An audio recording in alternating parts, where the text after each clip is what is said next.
amazing stuff. We are going to learn about fundraising today. We are going to start with the overview of startups, like how they work and what is the startup ecosystem and the fundraising in India. From there, we'll be moving to that how startups can choose a good fundraising process for them, a good fundraising option from them. In that case, we are talking about what stage that business is in and how they are going to scale up using different capital requirements. Following up with that, we'll be moving towards the strategies which are going to be used by the businesses, and at last I'll open the house for the Q&A session and for the interaction part, right? So as I begin, or before opening up the topic, I would like to highlight the concept of startups. So usually when we say startups, the first thing that comes in our mind is that we are going to talk about the new business, right? This new business can be a business which is bringing something new, something fresh into the markets, or it can be for a business idea which is popping up and adding to the creativity of the business world. So a startup is not just a new business. Rather, I would like to define it as a bold journey where fresh ideas come to life, and often they are limited by the resources and they come up with a lot of uncertainty, right? So when we think about startups in a bit detail, we can talk about that flexibility in the system, right? When we say businesses, they have a standard way of operating, right? They have a standard operations to be conducted. But when I talk about startups, it has an ample number of opportunities and a lot of flexibility that comes into picture. It is fueled by disruption and it is driven by scalability. So when we say startups, how can we forget entrepreneurs, right? And entrepreneurs are the driving force which add to the startups, right? And entrepreneurs are the ones which we say that they are the risk tolerance. So these risk tolerance bring up new scalability, new demand, and they aim not to join the market, but to be a game changer in the market. And they entirely change the play for the businesses which are often there. That is why we say that when technology enters or a new venture enters the market, it brings a new opportunity and new solutions to the problems which are already existing. It's not just that startups are bringing good role plays for the entrepreneurs, rather it is helping and fueling people like us too. They are driving for the capital formation of the country, they are adding to the employment rate, and they are bringing economic growth to the country as well. So there is no coincidence when we talk about the top startup countries which we have around the world.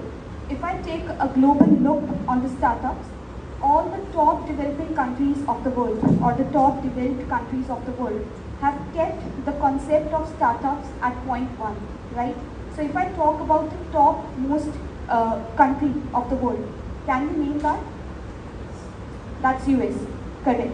So when we talk about US, even in that case, it's the leading one in terms of ecosystem for the startups and the number of startups they have. And if you can clearly look at the data that's provided there, out of the entire startups we have in the world, US has the most successful startups in the world. That's because of the good ecosystem that's provided to foster and develop those startups. Continuing with that, which is the second most prominent country that comes in your mind? China. So you can see the leading figures there. The topmost is US in the market, followed by the most successful startups in China. Further, we have UK, as it's well known in the market for its industrialization. Still, it's promoting new ideas and it's fostering new developments in the business sector. After that, we have another big name in the play, that's India. Indian government has been doing really well to promote startups and to encourage startups in India. And we are well known to the schemes that are launched by the Indian government. Startup India has been a prominent feature in that. So when I take a close look to these startups, I would say from the generation of 1990s to the generation of 2000, you guys had been lucky enough to witness the growth and multiplications of startup and disrupted traditional businesses in the market.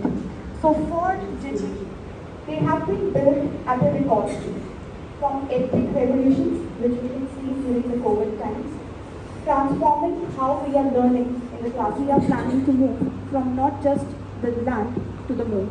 So the climate situation issues, if I talk about the fresh virtual faces we have, nothing seems to be off limit if I talk about the 20th century. Entrepreneurship has set multiple examples in front of you to turn your imagination into reality. WhatsApp, Facebook, Instagram, they are some social revolutions coming and advancing from the startup generation. We have Mr. I would say the founder of Europe who has actually worked to turn their visions into reality. At the heart of that transformation lies the blood of every organization, or I would say the lifeblood of every business startup which we have.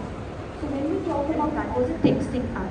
But if I talk about the future of Hype from the year 2014, it's no longer existing in the market with the same founders. And the story is still the same, that finances were not managed well. The another one we have on the screen is Coinex. Coinex was a currency trading platform that provides you to trade cryptocurrencies, and it helps you to deal in multiple currency options. But still, the platform is no longer working with the same founders because of the funding constraint. Moving to the last example I have in the house, that's Kingfisher. Kingfisher has been known into the markets being the king of good times. Kingfisher has given the most luxurious feels to the Indian customers. We have been known for our luxuries, for our outskilling purposes, but Kingfisher has shown it to the world that Indians never live in constraints. Rather, we always said we have been quite active to provide funds to the companies and to the startups in the market. The second one we have is Startup India. Startup India Seed Funding Scheme. As the name says, seed funding, here the projects by which funding is looked upon is at the initial stage. So if I talk about Series A funding, about your pre-stage funding, that has been taken care of by Startup India. So in this case, your incubators have been set up, angel investors network has been set up, which can support you, assist you and mentor you with the sessions on entrepreneurship. The third one, we have the Startup India Investor Connect. So for growth, networking is the first point. So for networking of the like-minded people and for the networking of the investors and for the startup founders, Startup Investor Connect is a platform where you can look for the people who are working or who are nurturing the startups of the same ideas. Last one, we have this credit guarantee scheme. This credit guarantee scheme is just like extending loans for the businesses. So under this, loans are issued to the companies at concessional rates, or credit schemes are being launched by the government where they can assess to the multiple options and fund loan requirements of the startups. Next one we have is that what if you have got the funds now? The money is in your hands. Do you think just by holding money in your hands, just by raising funds, you can make your startup successful? Trust me, that's not the case. So if you have the funds, what should be the next thing you should do? The first thing you have to be is being effective with your funds. So being effective with your funds, which means that you have to raise funds and you have to be responsible for your funds. So this is the place where the financial manager or your financial management, I would say, skills will come into picture. The next slide, we have is different ways by which we can manage our funds. So that would be probably the last input from my side, that if I look for the better planning and engagement of the funds that are engaged in your business. The first one is know your runway. So when I talk about the runway, we are talking about the funds you have in your pocket. That should be tracked well. There should be proper budgeting. There should be a proper cash flow that should be maintained to notice and understand how your funds are walking into your business. The basic problem or constraint for most of the startups is that you have a lot of places to invest in. So you forget that where to put that limits or where the funds should actually be there. So you have to prioritize and you have to make sure every point or every escape of the penny from your pocket should be noted down and it should be managed well. Second is Categorize your spendings, whether it is a need or it is your want. Do not lavishly spend on the things which are not required by the startups. So if I talk about the startup space, everybody loves to be in a good office, right? Everybody wants to take the feel of a CEO. But if you are at your pre-funding stage, if you are at your pre-seed stage, I don't think that office furniture is a requirement for you. Rather, you should be investing into the resources which are going to pay you off in the long run, right? Which is basically the human mind. So you should start building your team in a way which is going to help you with the long run. And the biggest blocks, I would say, the stepping stones for a startup is a good team and the right direction minds. They will go a long run in your business. Next one we have is hire smart, not hire fast. The moment you get a new venture to be in, you are very confident that more people can be engaged and more people can be invested in your business. But trust me, if you are investing in good people, human resource is one asset which can serve a company over a number of years. So if you have a good team, a good startup, and you are hiring smart people and good prices, that's when we talk about diligence, we are taking responsibility. So this concept says the moment you are starting with your startups, be responsible and be accountable, not just for your efforts and ideas, but for your team members as well.